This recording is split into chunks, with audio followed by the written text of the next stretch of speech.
kumani sangare aliuye. Laila la Nebe kumani ngada metigi ebe. Laila la Ali sangare oro ya parolame. Laila la Sebe oro tauna ni fama ala tepi. Laila la Ya julu jalali wali kirami. Laila la Nebe kumani dramani binyebe. Laila la Nebe kumani bawa diyeta. Laila Ali sangare. Laila Ali salam wale. Laila Kaya fa umobe. Laila Moriga alilu. Laila Mbadali lutiwele. Laila Nabida metiwele. Laila Zigiri ya nana. Laila Ani zigiri daunana. Laila Omani mi boy yokuye. Laila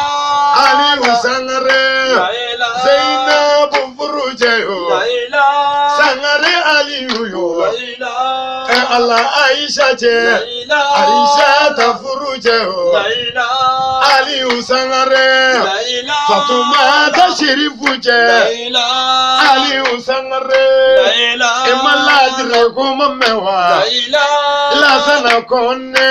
Laila Ani kusini konne yo. Laila Ayeya fa umobe. Laila Omani mi boy yokwe. Laila Nebi jadi tigi wele. Laila Jadi mune munye. Laila Egata madugu bala. Laila Ani dugu misenuna. Laila Nga adama diun sama. Laila Nga nadalima samo. Laila Noche siri jalayo. Laila Ali usangarela. Awale! Mogo chama mi mori afo. Laila Mogo chama mi ala gofo. Laila Oludanye bamagoye. Laila Ali sangare masigi. Laila Ali usangare.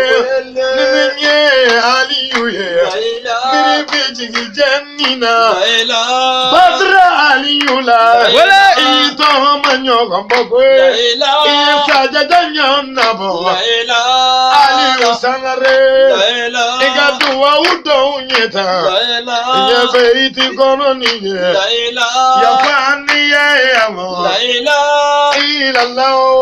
Laila Allah ilaha illallah. Laila Illallah. Kone bicha unyadi unyini aliyo isangare Oni bicha unyini, danayati unyini.